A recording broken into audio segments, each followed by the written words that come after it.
Friends, welcome to village life style YouTube channel. இன்றைக்கி நம்ம சேனலில் வீட்டிலையே ரொம்ப ஈஸியாக ரெஸ்டாரண்ட் ஸ்டைலில் செய்யக்கூடிய பிரெட் ஆம்லேட், அதுக்கு செய்யக்கூடிய சட்னி தான் எப்படி செய்கிறது அப்படின்னு சொல்லிட்டு தான் பார்க்க போகிறோம்.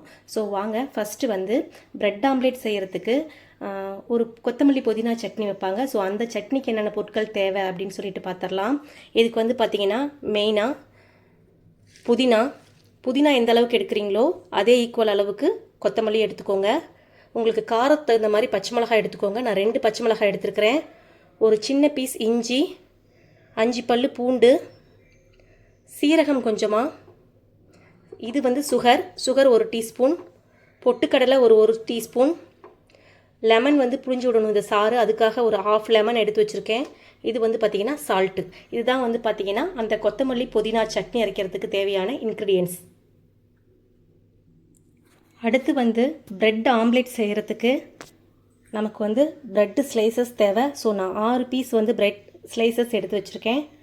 ஒரு 5 முட்டை எடுத்து வச்சுருக்கிறேன்.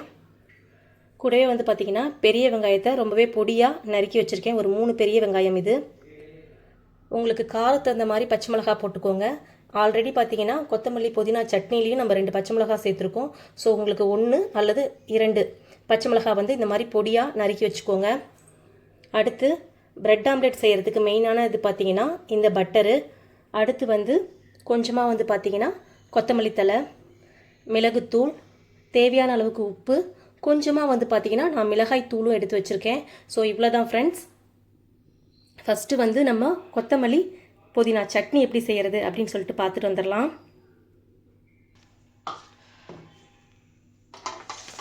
இப்போது கொத்தமல்லி புதினா சட்னி செய்கிறதுக்கு ஒரு மிக்ஸி ஜார் எடுத்துக்கலாம். அதில் வந்து பார்த்திங்கன்னா புதினா, நீங்கள் எந்த அளவுக்கு புதினா எடுக்கிறீங்களோ ஸோ அதே அளவுக்கு கொத்தமல்லி தலையும் ஆட் பண்ணிக்கோங்க. அடுத்து வந்து 2 பச்சை மிளகா, ஒரு சின்ன பீஸ் இஞ்சி, ஒரு 5 பல்லு பூண்டு, கொஞ்சமாக சீரகம், கொஞ்சமாக சுகர், ஒரு டீஸ்பூன் அளவுக்கு சுகர், ஒரு டீஸ்பூன் அளவுக்கு பொட்டுக்கடலை, தேவையான அளவுக்கு உப்பு. ஸோ இது மட்டும்தான். அடுத்து வந்து பார்த்திங்கன்னா கொஞ்சமாக வந்து வாட்டர் மிக்ஸ் பண்ணிக்கலாம். கொஞ்சமாக வாட்டர் மிக்ஸ் பண்ணிக்கோங்க. எனக்கு ஒரு திக்கான கன்சிஸ்டன்சியில் தான் இந்த சட்னி வந்து இருக்கணும். ஸோ வாட்டர் மிக்ஸ் பண்ணி நான் மூடி போட்டு நல்லா அரைச்சி எடுத்துகிட்டு வந்துடுறேன். நான் நல்லா ஃபைன் பேஸ்ட்டாக வந்து அரைச்சி எடுத்துகிட்டு வந்துட்டேன். இது கூடவே வந்து பார்த்திங்கன்னா ஒரு 1/2 லெமன் ஜூஸ் வந்து விட்டுக்கலாம். இந்த சீட்ஸ் எல்லாம் எடுத்துடலாம். எடுத்துட்டு ஒரு 1/2 லெமன், கொஞ்சமாக லெமன் ஜூஸ் விட்டுக்கலாம். விட்டுட்டு இதையுமே சும்மா லைட்டாக ஒரு கிரைண்ட் பண்ணி எடுத்துகிட்டு வந்துடலாம்.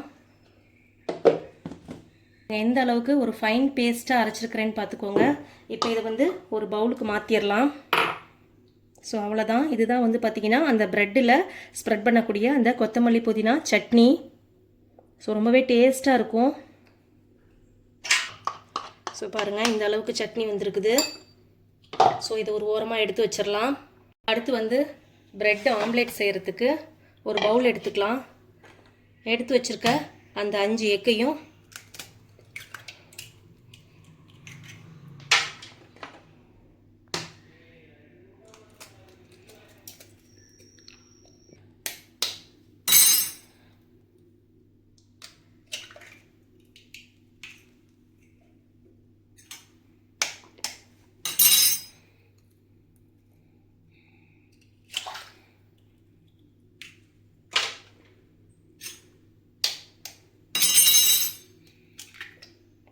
ஸோ 5 எக்கு வந்து நம்ம எடுத்து வச்சிட்டோம்.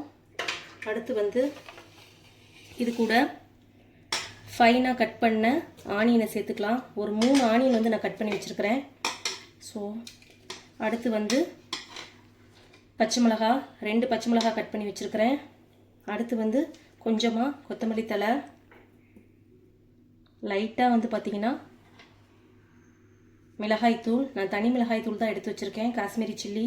அடுத்து வந்து கொஞ்சமாக சால்ட்டு, உங்களுக்கு தேவையான அளவுக்கு சால்ட்டு சேர்த்துக்கோங்க. அடுத்து வந்து மிளகுப்பொடி கொஞ்சமாக வந்து பார்த்தீங்கன்னா மிளகு பொடி போட்டிருக்கேன். ஸோ அவ்வளோதான். பெப்பரு, சால்ட்டு, மிளகாய்த்தூள், தனி மிளகாய்த்தூள், வெங்காயம், பச்சை மிளகா, கொத்தமல்லி, 5 எக்கு இவ்வளோ தான் இப்போ நம்ம ஆட் பண்ணியிருக்கிறோம். இப்போ இதை ஒரு நல்ல விஸ்க் வச்சு நல்லா கலந்து எடுத்துக்கலாம். நீங்கள் எக்கை பீட் பண்ணிவிட்டு கூட அப்புறமா இந்த பொருட்கள்லாம் கலந்துக்கலாம். ஸோ நல்லா கலந்துடலாம். ஸோ நல்லா பீட் பண்ணி எடுத்தாச்சு. அந்த எக்கோட நம்ம சேர்த்துருக்க ஆனியன், பச்சை மிளகா, கொத்தமல்லி, மிளகுத்தூள், மிளகாய்த்தூள், சால்ட் எல்லாமே நல்லா பிளெண்ட் ஆயிடணும். ஸோ அந்த அளவுக்கு விஸ்க் வச்சு நல்லா பீட் பண்ணி எடுத்துக்கோங்க. ஸோ பாருங்கள், நல்லா பீட் பண்ணி எடுத்தாச்சு. இப்போ பிரெட் ஆம்லேட் செய்ய ஆரம்பிச்சிடலாம். ஸ்டவ்வில் தோசைக்கல் வச்சாச்சு. தோசைக்கல் சூடானதும் சூடாயிருச்சு. இப்போ வந்து பார்த்தீங்கன்னா கொஞ்சமாக பட்டர் விட்டுக்கலாம். பட்டர் விட்டு இப்படி நல்லா ஸ்ப்ரெட் பண்ணிவிட்டு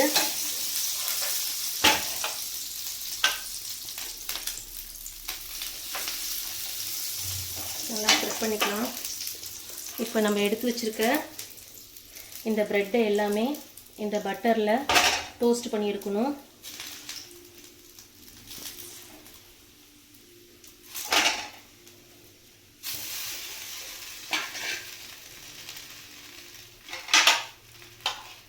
மேலேயுமே பார்த்தீங்கன்னா லைட்டாக பட்டர் தடவிக்கலாம். ஒவ்வொரு ப்ரெட்லேயுமே இந்த மாதிரி பட்டர் வந்து ஸ்ப்ரெட் பண்ணிக்கலாம். நீங்கள் எந்த அளவுக்கு பட்டர் விடுறீங்களோ அந்த அளவுக்கு வந்து பார்த்தீங்கன்னா இந்த பிரெட் ஆம்லேட் ரொம்பவே டேஸ்ட்டாக இருக்கும்.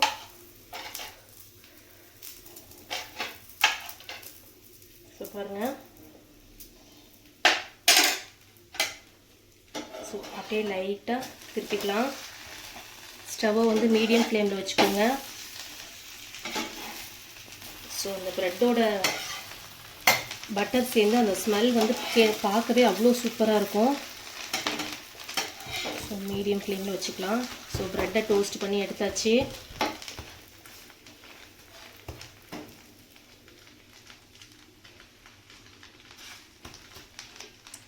ஸோ இந்த டோஸ்ட் பண்ண ப்ரெட்டை வந்து ஒரு பிளேட்டுக்கு மாற்றிக்கலாம். ப்ரெட்டை எந்த அளவுக்கு டோஸ்ட் பண்ணி எடுத்து வச்சுருக்குறோன்ட்டு. ஸோ இதோட ஸ்மெல் வந்து சூப்பராக இருக்கும். ஏன்னா நம்ம எந்த அளவுக்கு பட்டர் சேர்க்குறோமோ அந்த அளவுக்கு பிரெட் ஆம்லேட் வந்து ரொம்பவே டேஸ்ட்டாக இருக்கும். ஸோ நெக்ஸ்ட்டு வந்து பிரெட் ஆம்லேட் எப்படி செய்கிறதுன்னு சொல்லிட்டு பார்த்துடலாம். இப்போது நம்ம கலக்கி வச்சுருக்கிற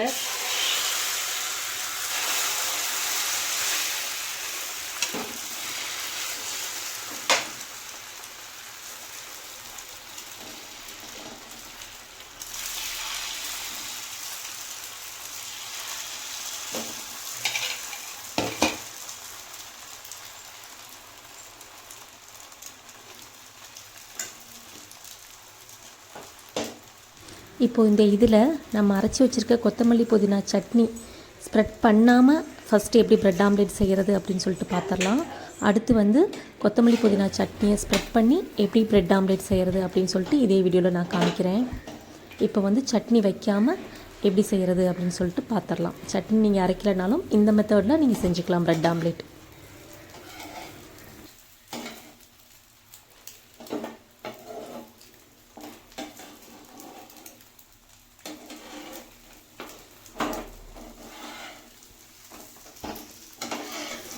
ஸோ இந்த பிரெட் ஆம்லேட்டில் நம்ம கொத்தமல்லி புதினா சட்னி வந்து நம்ம சேர்க்கலை. ஸோ இந்த மெத்தடில் கூட நீங்கள் அர்ஜென்ட்டுக்கு வேணும்னா இந்த மாதிரி பிரெட் ஆம்லேட் செஞ்சுக்கலாம். நெக்ஸ்ட்டு இதே வீடியோவில் கொத்தமல்லி புதினா சட்னி ரெடி பண்ணி வச்சுருக்கோம்ல, அதை ஆட் பண்ணி எப்படி பிரெட் ஆம்லேட் செய்கிறதுன்னு பார்த்துடலாம்.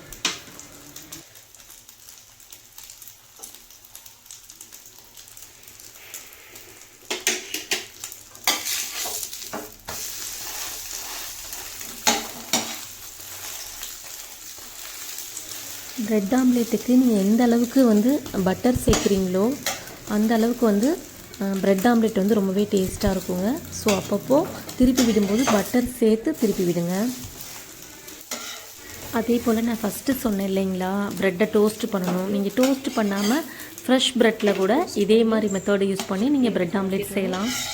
நான் இன்றைக்கி வந்து டோஸ்ட் பண்ணி தான் ப்ரெட் ஆம்லெட் செஞ்சுருக்கேன். அதே போல் ஒரு முக்கியமான விஷயம் என்னென்னா, இந்த மாதிரி பேனில் எக்கு மிக்சரை ஊற்றும் போது ஈவனாக எல்லா இடத்துலையும் ஸ்ப்ரெட் ஆகிற மாதிரி ஊற்றணும். அப்போ தான் நம்ம ப்ரெட்டு வச்சு மடக்கி விட்டு திருப்பி விடுறதுக்கு வந்து கரெக்டாக இருக்கும். ஸோ அதுக்கு தகுந்த மாதிரி நீங்கள் எக் மிக்சரை வந்து ஸ்ப்ரெட் பண்ணி விட்டுருங்க.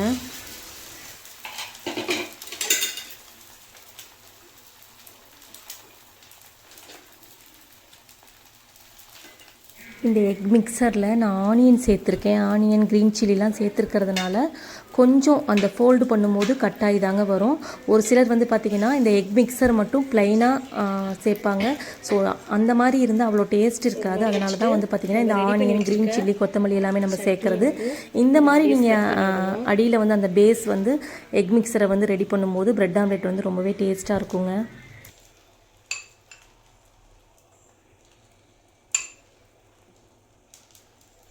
ஃபஸ்ட்டு ப்ரெட்டில் நம்ம சட்னி வைக்காமல் எப்படி செய்கிறதுன்னு சொல்லி பார்த்தோம். இதில் இப்போ நம்ம சட்னி ஆட் பண்ணி எப்படி செய்கிறதுன்னு சொல்லிட்டு பார்க்கலாம்.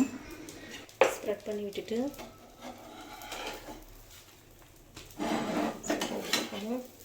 அடியில் ஊற்றக்கூடிய அந்த எக் மிக்சர் வந்து நல்லா வெந்ததுக்கப்புறம் திருப்பி விடுங்க.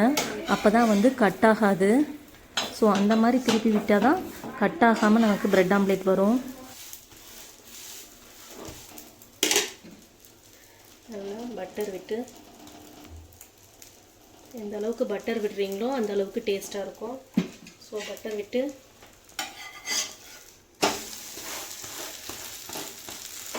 டோஸ்ட் பண்ணி எடுத்துக்கணும்.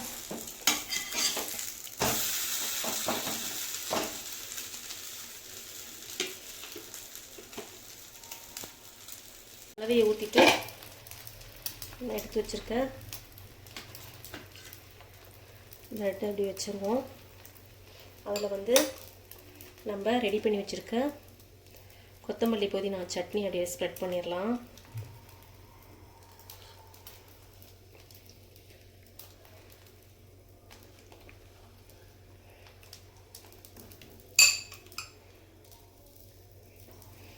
ஸ்ப்ரெட் பண்ணிவிட்டு சைடில் வந்ததுக்கப்புறம்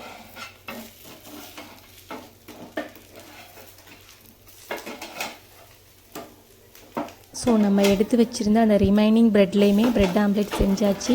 நீங்கள் வித்தவுட் சட்னி ப்ரெட் ஆம்லெட் செய்கிற மாதிரி இருந்தால் இன்னமுமே ஈஸியான டைமில் வந்து பார்த்திங்கன்னா சீக்கிரமாக வந்து ப்ரெட் ஆம்லெட் செஞ்சிடலாம். நீங்களும் உங்கள் வீட்டில் ட்ரை பண்ணி பாருங்கள்.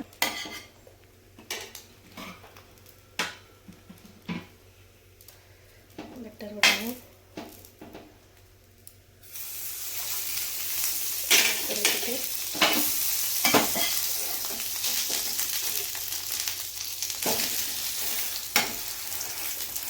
நல்லா சூடு பண்ணி பிளேட்டில் சேர்த்துருவோம். சூப்பரான ப்ரெட் ஆம்லெட் வந்து ரெடி ஆயிடுச்சு.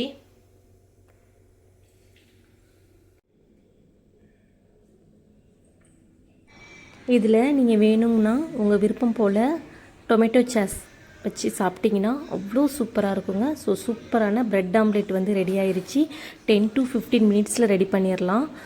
நீங்களும் உங்கள் வீட்டில் ட்ரை பண்ணி பாருங்கள். ஈவினிங் டைமும் செஞ்சு சாப்பிட்லாம். மார்னிங் பிரேக்ஃபாஸ்ட்டாகவும் பார்த்திங்கன்னா இந்த ப்ரெட் ஆம்லெட் வந்து எடுத்துக்கலாம். உங்களுக்கு தேவையான நியூட்ரிஷியன்ஸ், ப்ரோட்டீன் எல்லாமே இந்த ப்ரெட் ஆம்லெட்டில் உங்களுக்கு கிடைச்சிரும். ஸோ டயட் இருக்கிறவங்க கண்டிப்பாக இந்த மாதிரி ப்ரெட் ஆம்லெட்டை ட்ரை பண்ணி பாருங்கள். Okay friends, thank you. இன்றைக்கி வந்து நான் ப்ரெட் ஆம்லெட் கூட டொமேட்டோ சாஸ் அண்ட் நம்ம அரைச்சி வச்சுருக்க கொத்தமல்லி புதினா சட்னி வச்சு தாங்க சாப்பிட போகிறோம். சூப்பரான இந்த ப்ரெட் ஆம்லெட் குழந்தைங்கள்லேருந்து பெரியவங்க வரைக்கும் எல்லாருமே விரும்பி சாப்பிடுவாங்க. டயட்டில் இருக்கிறவங்களுக்கு கண்டிப்பாக இந்த ப்ரெட் ஆம்லெட் ரொம்பவே யூஸ்ஃபுல்லாக இருக்கும். அவங்களுக்கு தேவையான நியூட்ரிஷன், ப்ரோட்டீன் எல்லாமே இந்த ப்ரெட் ஆம்லெட்டில் கிடச்சிரும். நீங்களும் உங்கள் வீட்டில் ட்ரை பண்ணி பாருங்கள். ட்ரை பண்ணி பார்த்துட்டு டேஸ்ட் எப்படி இருந்துச்சு அப்படின்னு சொல்லிட்டு மறக்காமல் ஃபீட்பேக்கை கமெண்ட் பாக்ஸில் கமெண்ட் பண்ணுங்கள். மீண்டும் இது மாதிரி ஒரு சூப்பரான ஒரு இன்ட்ரெஸ்டிங்கான யூஸ்ஃபுல்லான வீடியோவில் மீட் பண்ணலாம். அது வரைக்கும் பாய், டேக் கேர்.